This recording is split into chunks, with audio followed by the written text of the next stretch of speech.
নমস্কার বন্ধুরা, welcome to GBU electronics চ্যানেলে। এই ই-রিক্সা ভ্যানে যে কন্ট্রোলারটা আছে, এই কন্ট্রোলারটা আপনারা দেখবেন আমার এদিকে মসফেট সেকশন, মোটর ফেজ সব কিছু ঠিক আছে, কিন্তু আমার যে 5 ভোল্টের যে কানেকশানটা আসছে সেটাও দেখাচ্ছে, কিন্তু মোটর ফেজের তার যখনই আমি লাগাচ্ছি তখনই আমার মোটর ফেজের 5 ভোল্ট আউট হয়ে যাচ্ছে। এর কারণ কি? আবার এখানে যখন দেখছি, চেক করছি 5 ভোল্ট নেই, আবার কিছুক্ষণ পর দেখছি আবার 5 ভোল্টটা আছে এই ট্রানজিস্টারে। তাহলে প্রবলেমটা কী আছে? প্রবলেমটা মাঝে মাঝে আবার সেটা আমি ভোল্টেজ দিয়ে দেখলাম, ভোল্টেজ দিয়ে দেখি এখানে আমার ভোল্টেজ আছে 50 কে 48, এখান থেকে গিয়ে চলে আসলে হচ্ছে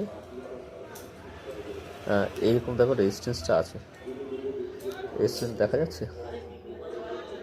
হ্যাঁ, এটা হচ্ছে 182 মানে 1.8 কিলো ওহমস।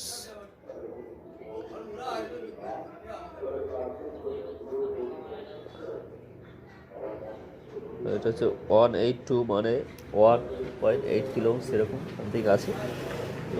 এই এইখান থেকে ভোল্টেজটা হয়ে আমার কমতে কমতে যাবে, কমতে কমতে 17 বা 17 ভোল্টেজ এরকম সামথিং আসবে। তার এখান থেকে হয়ে এখান থেকে ভোল্টেজ হয়ে রেগুলেট হয়ে তার এখান থেকে আসবে, এখান থেকে এসে আমার ভোল্টেজটা কমে যাবে, পারফেক্ট ভোল্টেজটা পাবো। এখান থেকে ট্রানজিস্টার আসে, ঠিক আছে। তো এই দুটো রেজিস্ট্যান্স যেটা আছে, রেজিস্টার এসএমডি রেজিস্টার যেটা আছে, এখান থেকে ভোল্টেজটা মাপলাম, এরপরে আসছে যে এখান থেকে যে ভোল্টেজটা এরপরে পাওয়া যাচ্ছে না।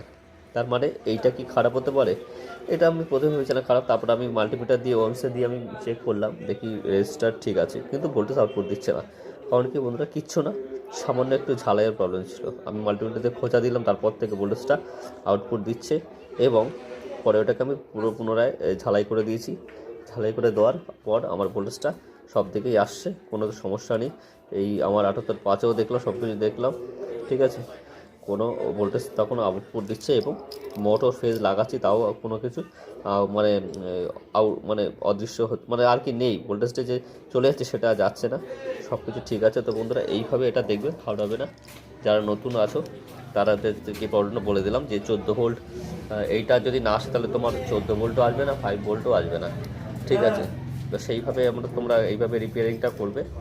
আগে ঘাবড়ানোর কিছু করার নেই, আগে দেখবে কোথায় কী আসছে না আসছে, ভোল্টেজটা টেস্টিং করলে তোমরা ধরতে পারবে যে কোথা থেকে কী প্রবলেম হলো, ঠিক আছে বন্ধুরা।